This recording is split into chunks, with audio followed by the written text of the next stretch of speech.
1948년 스위스 어느 작은 교회당에서 있었던 실화입니다.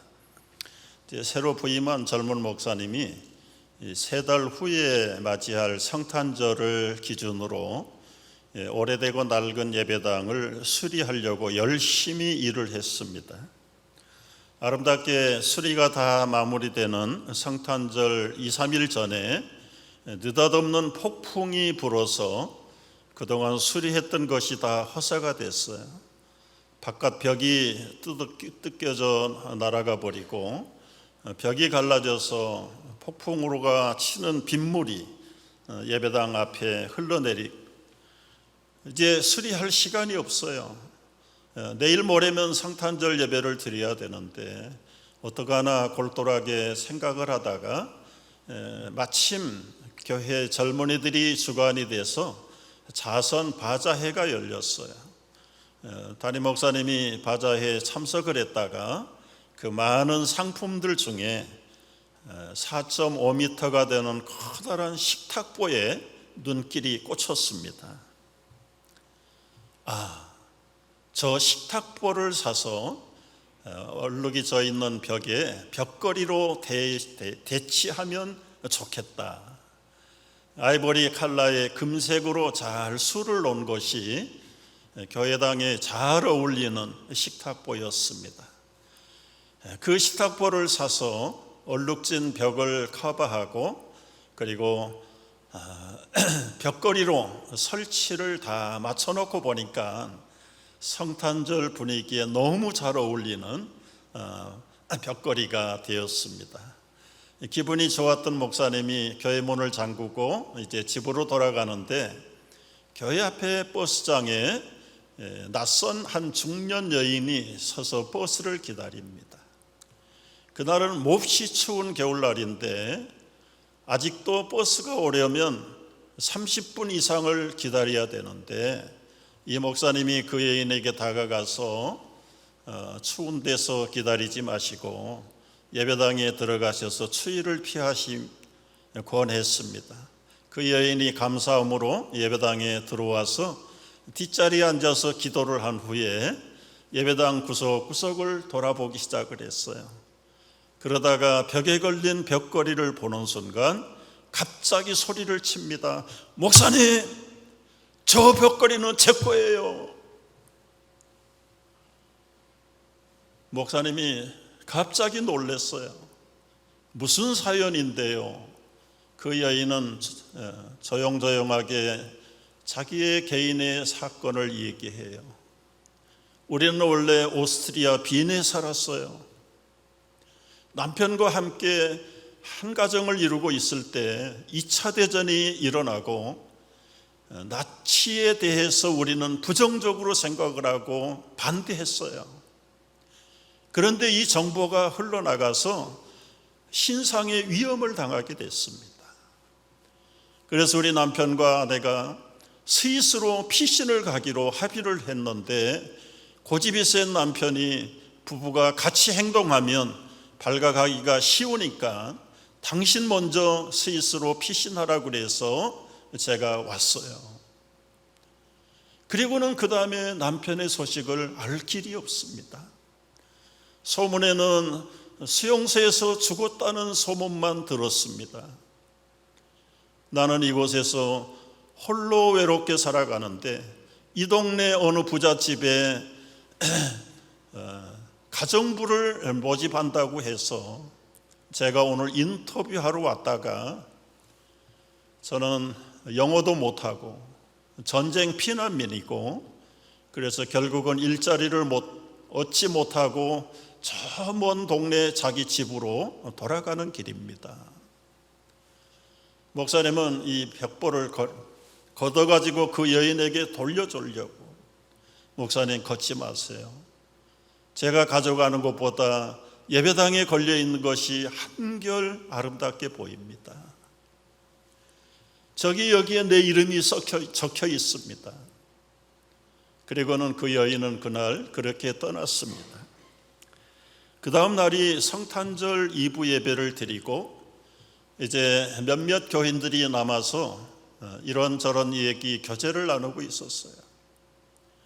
그 중에 한 노신사가 촛불에 비치는 벽걸이를 바라보면서 혼자말로 중얼중얼했어요. 목사님, 참 이상하지요?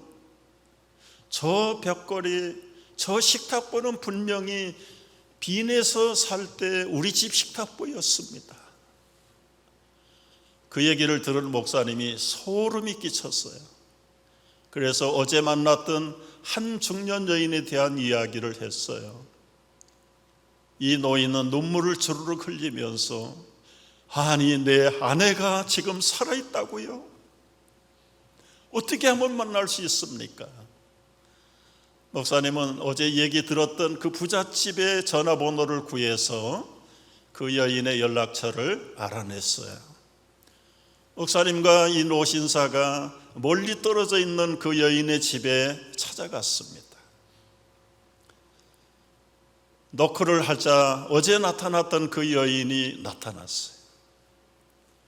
수년 동안 죽은 줄 알고 잊어버리고 따로 살던 부부들의 극적인 상봉이 이루어졌습니다. 그날 밤 이 목사님도 얼마나 감격의 눈물을 흘렸는지. 여러분, 여기서 질문을 하겠습니다. 3달 동안 애써서 교회당을 수리했 폭풍이 불어서 벽이 망가져 버린 것이 우연이었을까요? 바자에서 산 식탁보로 그 빗물에 얼룩진 벽을 커버했던 것이 우연한 일이었을까요? 그 여인이 추위를 피해서 예배당에 들어와서 자기가 만든 식탁보를 발견한 것이 우연이었을까요? 노신사가 나오지 않던 예배의 성탄절 이브에 나온 것이 과연 우연이었을까요? 여러분, 인생은 단순하게 생각하면 평범한 일이고 우연일 수도 있다고 생각이 됩니다. 그런데 우연이 겹치고 우연이 쌓이면 결코 그 사건은 우연이 아닙니다. 세상 살아가는 인생에 우연이란 없습니다. 우연이 겹치면 필연이 됩니다. 이 필연의 속에는 하나님의 손길이 보이는 것입니다. 여러분, 시냇가에 흘러가는 그 시냇물 속에 던져진 돌멩이 하나를 보십시오. 하나의 돌멩이를 보면 이것은 우연일 수 있겠다는 생각이 듭니다. 그러나 이 돌멩이가 계속적으로 이어져 나가면서 징검다리를 만들었다면 이것은 결코 우연의 사건이라고 인정할 사람이 없습니다. 누군가 계획하고 노력하고 수고해서 디자인해 놓은 필연의 결과가 징검다리를 만들어낸 겁니다. 우리는 인생을 살아가면서 우연 같은 사건들을 많이 경험하게 됩니다. 그런데 그 우연 속에 하나님의 손길이 있습니다. 하나님의 계획과 의도가 우연 속에 숨어 있다는 사실을 우리는 기억해야 할 것입니다. 우연히 마주친 한 여자가 평생의 배우자가 될 줄을 누가 알았을까요? 그 순간적인 우연의 만남이 깊고 오묘한 전능자의 계획과 필연 속에 나타난 만남이 되는 것입니다. 여러분, 나오미의 인생길에서도 이런 연속적인 우연들이 모아져서 한편의 거대한 하나님의 구원의 드라마를 만들어가고 있습니다. 흉년을 피하고 불경기를 피해서 이방 땅 모압길로 피난을 나섰던 나오미, 알콩달콩 잘 살기를 바랬지만 어느 날 떠나버린 남편, 그리고 때가 되어서 차례대로 떠나가ban 두 아들들. 인생을 크게 보면 그럴 수도 있지. 죽음은 누구에게나 피할 수 없는 것. 나에게는 피해가야만 하는 것이 죽음이 아니라는 사실을 나오미는 알게 되었. 올 때는 풍족하게 나왔지만 이제 나오미에게 남은 것은 인생의 패배에 쓴 잔 마라의 인생밖에는 남은 것이 없었습니다. 홀로 된 자신의 몸과 역시 홀로 된 어린 젊은 과부 며느리 눕밖에는 없었습니다. 여러분, 이런 나오미의 인생이 과연 우연의 결과였을까요? 아니면 하나님의 징벌을 받은 것이었을까요? 세상의 소망이 끊어질 때 나오미는 그때서야 절대자의 손길을 찾기 시작했어요.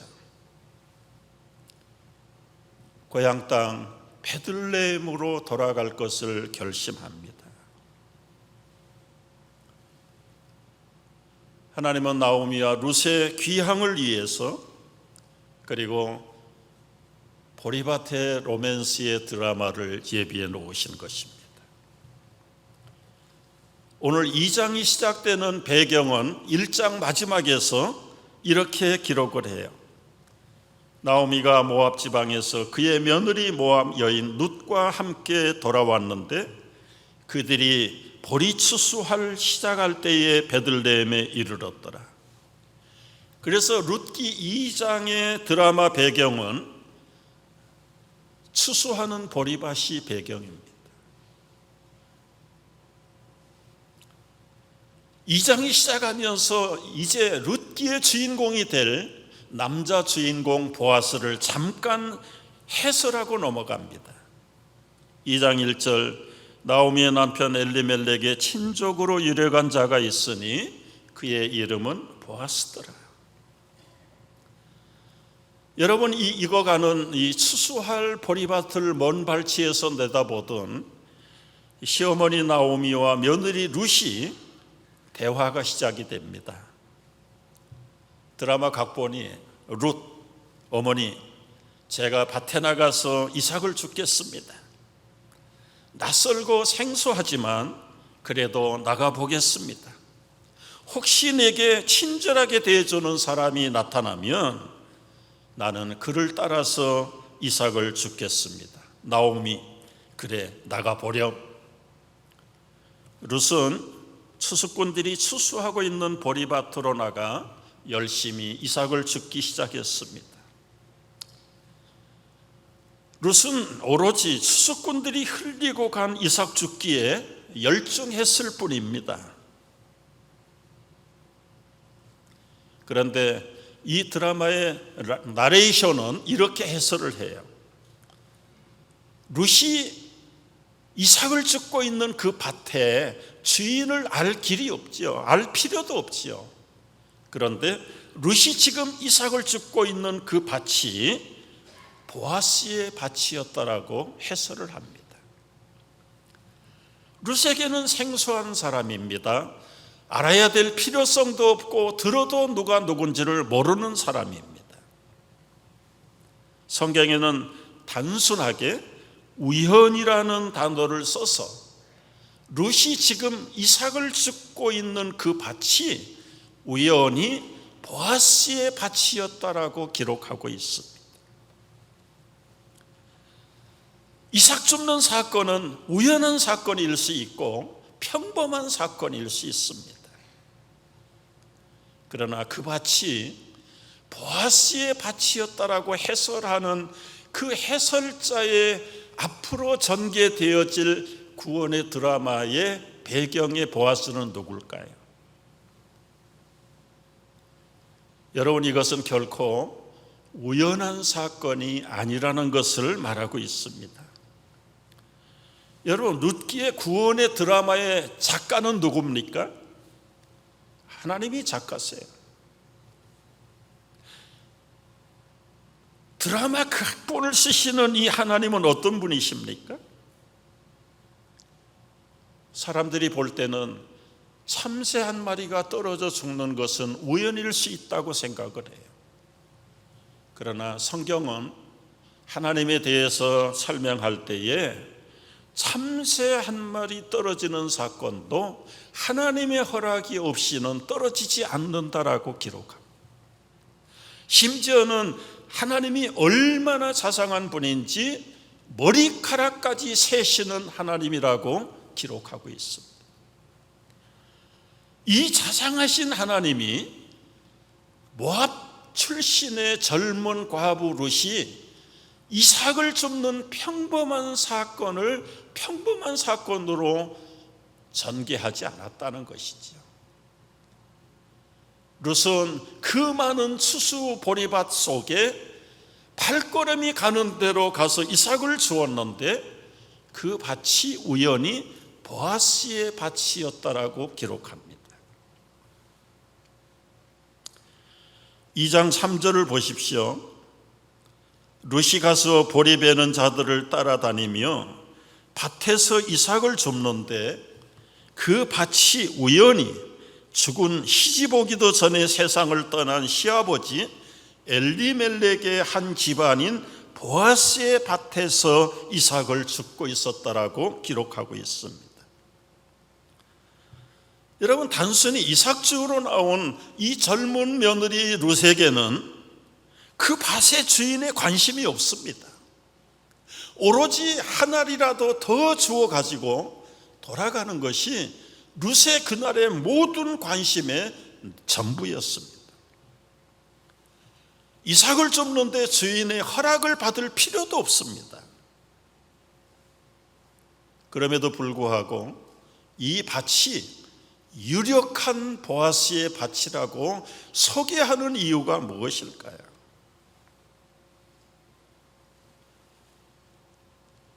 모압 땅 이방 출신의 젊은 미망인 룻이 돌아와서 누구나 가난한 사람 나가서 주술 수 있는 이삭 줍는 사건이 우연한 사건이 아니라는 것을 지적하고 싶은 겁니다.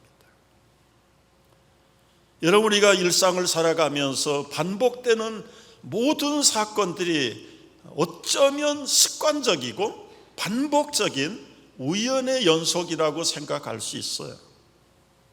그러나 계속되는 우연의 배후 속에는 필연의 하나님의 손길이 있고 그분의 의도와 계획이 있다는 사실을 놓쳐서는 안 된다는 것입니다. 그 하나님의 보이지 않는 손길을 찾아내는 것이 믿음이고 지혜라고 성경은 가르치고 있는 것입니다. 여러분, 단순한 이삭 줍기의 배경 속에 하나님이 준비해 놓으신 은혜들이 있습니다. 여러분, 이삭 줍는 건 누구나 주실 수 있는 것이죠. 그런데 그 속에 무슨 하나님의 예비한 은혜가 있겠느냐? 천만에요. 이미 하나님께서 미래의 룻과 가난한 자들과 그리고 나그네들을 위해서 하나님은 법을 만들어 놓으셨어요. 하나님이 예비한 은혜의 법이 무엇입니까? 첫째는 하나님은 헤세드, 은혜를 예비해 놓으신 것입니다. 이 은혜를 헤세드라, 원어로는 그렇게 말해요. 여러분, 이 헤세드라는 말은 성막의 울타리 헤트라고 하는 단어하고 그리고 보호한다는 사메크, 문, 이 두 단어가 모아져서 헤세드라는 말이 만들어졌는데 하나님께서 둘러서 진을 치시고 보호하시는 울타리와 구원을 헤세드라고 설명하고 있습니다.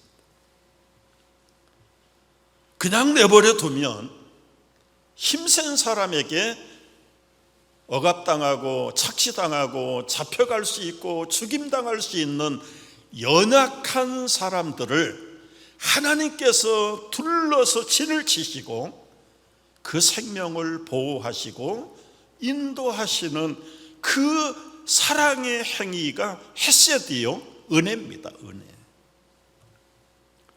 그런데 이 하나님의 헤세드의 법칙을 율법으로 정해놓으신 것입니다. 먹을 것이 없는 가난한 백성들, 의지할 곳이 없는 나그네들을 위해서 하나님은 이 은혜의 헤세드의 법을 농사 짓는 일에도 적용하도록 일찍이 법을 정해 놓으신 거예요. 레위기서 19장을 보십시오. 너희가 땅에서 곡식을 거둘 때에 반 모퉁이까지 다 거두지 말라. 떨어진 이삭도 줍지 말라. 포도원의 열매를 다 따지 말고 가난한 사람 그리고 나그네들을 위해서 남겨두라. 나는 너희 하나님 여호와니라. 여러분, 룻은 지금 단순히 버려진 부스러기 이삭을 줍는 사건에 참여하고 있지만 이 이삭 줍기가 일찍이 하나님의 은혜로 제정된 보호하심과 공급하심의 은혜 속에 참여하고 있다는 것입니다. 아마 어떻게 이렇게 얘기할 수 있겠죠. 목사님, 그건 하나님의 법이 아니라도 세상 어느 나라든지 그 흘려진 부스러기 주워가는 것은 시비하지 않습니다. 맞습니다. 기필코 율법이 아니래도 하나님을 믿지 않는 백성들이라 할지라도 먹을 것이 없는 가난한 자들이 와서 추수하고 난 다음에 부스러기 주워가는 것을 누가 시비하겠습니까? 굳이 신학적인 말로 얘기한다면 이런 행위들의 은혜는 일반 은총에 속한 은총입니다. 여러분, 아침에 태양은 구원받은 성도들에게만 뜨는 것이 아닙니다. 무의식 속에서 호흡을 하고 산소를 마시고 가스를 내보내는 이 호흡의 작용은 구원받은 크리스찬만 하는 호흡이 작용이 아닙니다. 모든 생명 있는 사람이 다 일반적으로 누리는 이 호흡, 그리고 생명, 그리고 하루에 24시간을 살아가는 것, 누구에게나 신 불신을 막론하고 누릴 수 있는 은혜들을 굳이 신학적인 용어로 말하면 일반 은총이라고 말합니다. 그러나 이 일반 은총은 한계가 있어. 이 땅에서 살아있는 동안만 누릴 수 있는 것이 일반 은총이에요. 이 땅에서 호흡이 멎으면, 생명이 끝나면 그 다음에는 특별 은총을 받은 자만이 영원한 생명, 그리고 하나님의 나라에서 새하늘과 새 땅에 참여할 수 있는 그 은총은 일반 은총으로는 불가능하다. 그래서 이 영원한 구원의 생명의 은총을 누릴 수 있도록 특별 은총의 주인공으로 예수 그리스도를 보내셨다. 믿으시기 바랍니다. 그런데 여러분, 예수 그리스도가 오시기 전에 부모들과 조상들을 통해서 앞으로 오실 예수 그리스도의 메시아의 조상으로 우연하게 추수의 이삭을 줍는 룻과 그 밭의 주인이었던 보아스를 이 특별 은총의 남녀 주인공으로 선택하고 만나게 되는 상봉의 장면이 오늘 룻기 2장의 내용이라는 것이죠.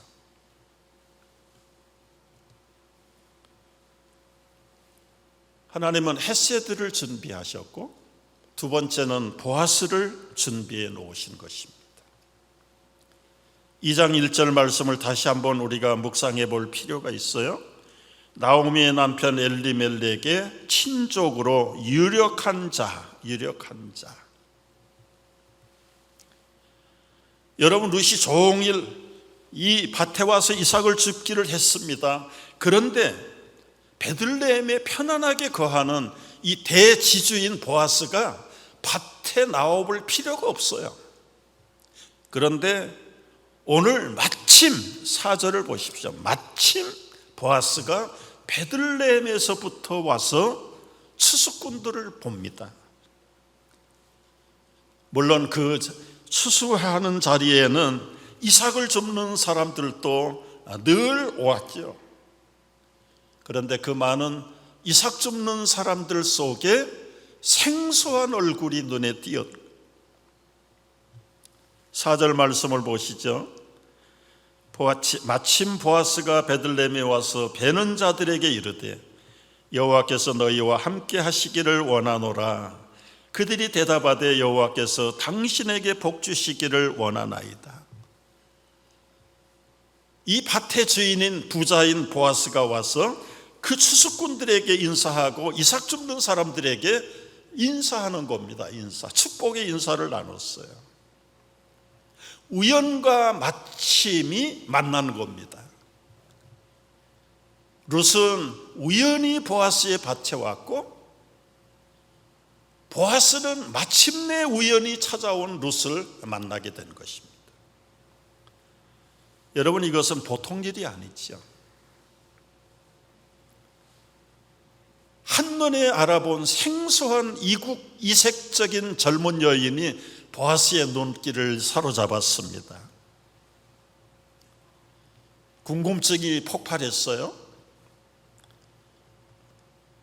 저 여인은 누구냐? 그때 그 추수꾼의 감독이 이렇게 6절에서 대답을 해요. 예, 저 여인은 나오미와 함께 모압에서 돌아온 여자입니다.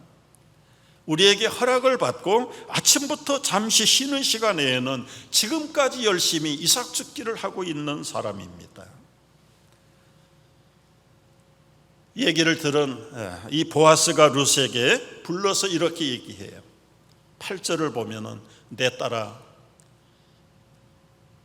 들으라. 이삭을 주우러 다른 밭에 가지 말고 여기서 떠나지 말고 나의 소녀들과 함께 있으라. 친절하게 룻을 영접합니다. 그리고는 그 막대 먹은 젊은 청년들에게 주의 경계령을 내렸습니다. 너희들 이 여자 손찌검 댔다가는 혼날 줄 알아라. 여러분, 과거에도 이 유대의 사람들에게도 여인들은 놀리개감입니다. 놀리개감. 일만 하고 살아가는 젊은이들이 그 여인들의 인권을 생각하겠습니까? 그런데 하나님이 보아스를 통해서 룻에게 절대적으로 손대지 못하도록 일꾼들에게 엄명을 내렸습니다. 뿐만 아니라 식사 자리에 초청합니다.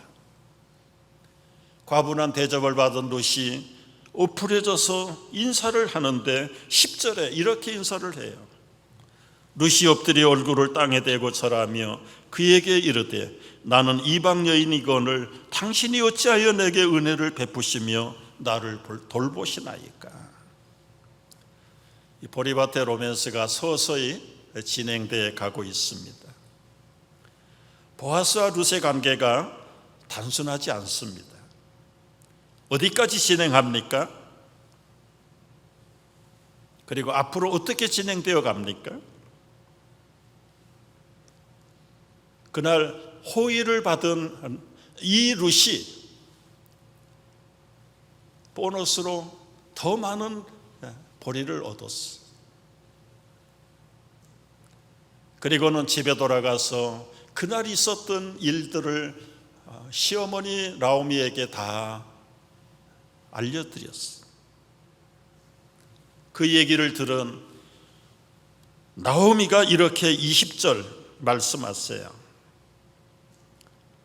그 사람 보아스는 우리와 가까우니 우리 기업을 물을 자 중에 하나다. 여러분, 여기서 룻기서의 핵심이 이제 나오기 시작하는 겁니다. 히브리 사회에서는 친척이라고 하는 역할, 우리 집안이 경제적으로 몰락을 하거나 빚을 져서 종이 되었거나 다른 사람의 노예가 되었을 때 우리 집안의 젊은 여인이 과부가 되어서 대가 끊어질 위기에 있을 때 친척이 해야 될 의무, 그 빚을 갚아줘야 됩니다. 그리고 신분을 회복시켜줘야 됩니다. 그리고 대가 끊어지지 않도록 그 젊은 미망인과 결혼을 해서 후손을 이어가도록 하는 것이 하나님이 제정해 놓으신 고엘법이라는 법입니다. 여기 기업을 물을 자라는 말이 고엘이라는 히브리 단어에서 나온 것. 고엘은 친척이라는 말이지만 단순한 인적인 관계의 친척을 말하는 게 아니라 이 기업을 물는 사람. 여러분, 유대인들에게는 땅이 사람이 처분할 수 있는 게 아닙니다. 조상을 통해서 하나님이 주신 땅이기 때문에 이 땅을 사고 팔 수가 없는 것입니다. 그런데도 살다 보면 그 땅을 팔기도 하고 저담 잡히기도 해요. 결국은 노예가 되기도 하고 빚을 갚지 못하면 종이 됩니다. 말씀드린 대로 그 집의 대를 이어가는 며느리가 과부가 되었을 때는 대가 끊어져 버립니다. 하나님은 그것을 원치 않으셨어요. 그래서 형이 죽으면 아우가 형수를 취하고 대를 이어가도록 하는 그 제도가 고엘 제도입니다. 고엘 제도. 이것도 벌써 하나님께서 레위기 22장에서 율법으로 정해놓은 것이죠. 22장 25절을 보십시오. 다 같이 읽어보겠습니다. 만일 내 형제가 가난하여 그의 기업 중에서 얼마를 팔았으면 그에게 가까운 기업물을 짜가 와서 그의 형제가 판 것을 물을 것이요. 오늘날도 우리 친척들이 이런 친척이 있다면 얼마나 든든하겠어요. 그런데 여러분, 친척이라고 다 되는 건 아니에요. 이 기업을 물을 수 있는, 고애를 가질 수 있는 자격 세 가지가 있습니다. 첫째는 킨스맨이에요. 친척이어야 된다. 돈이 많다고 아무나 와서 땅을 사주고 되찾아 줄 수는 없어요. 여러분, 이게 보이지 않는 부작용을 미연에 방지시킨 것이죠. 가난한 자들을 앞세워가지고 다 잊어버렸습니다. 한국에 재개발되는 동네에 가서 딱지를 사요.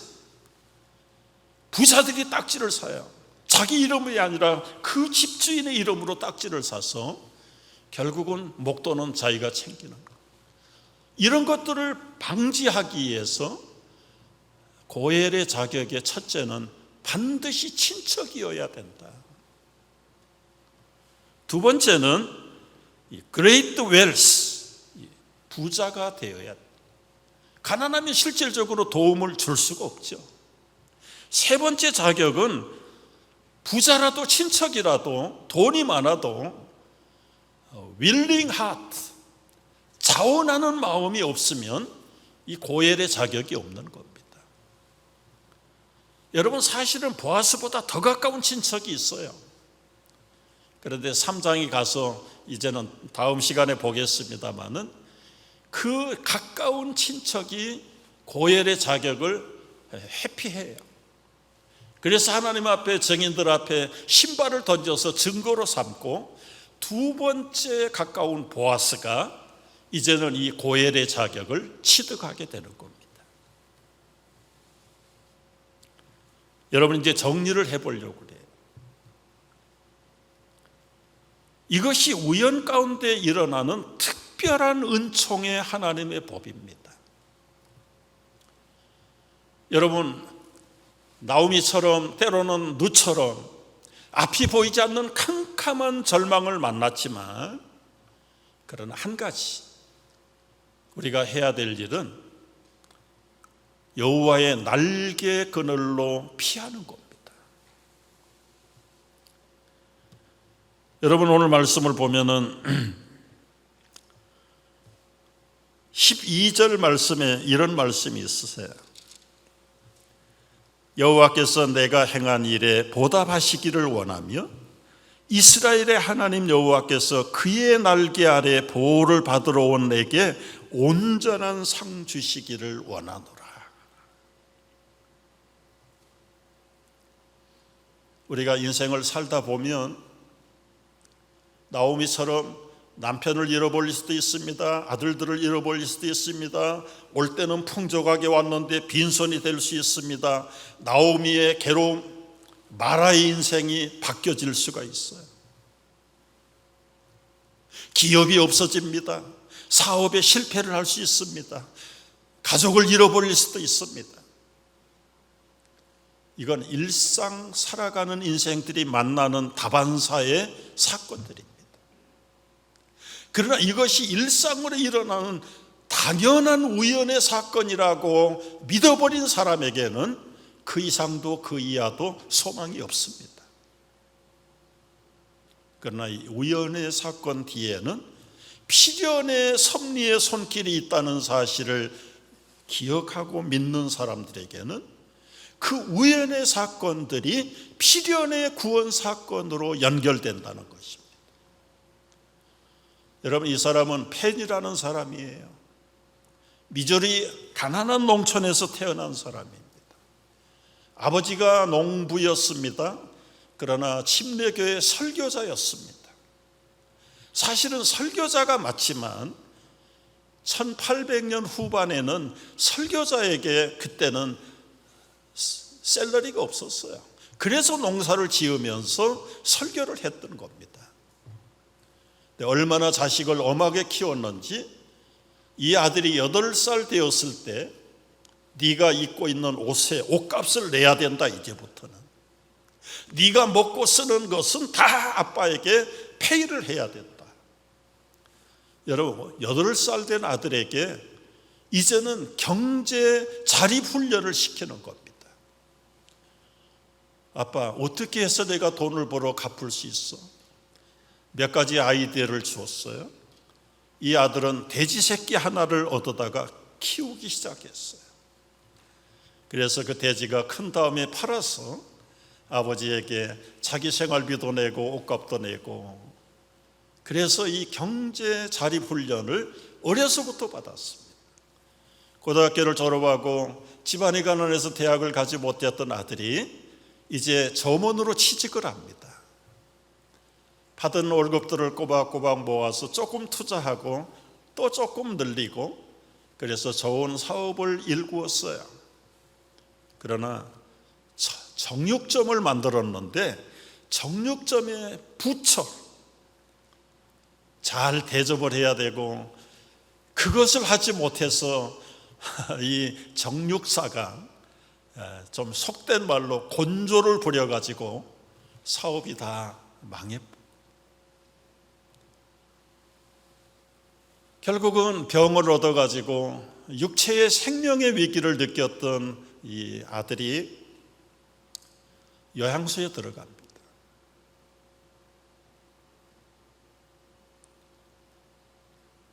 내가 이러다가 죽겠다.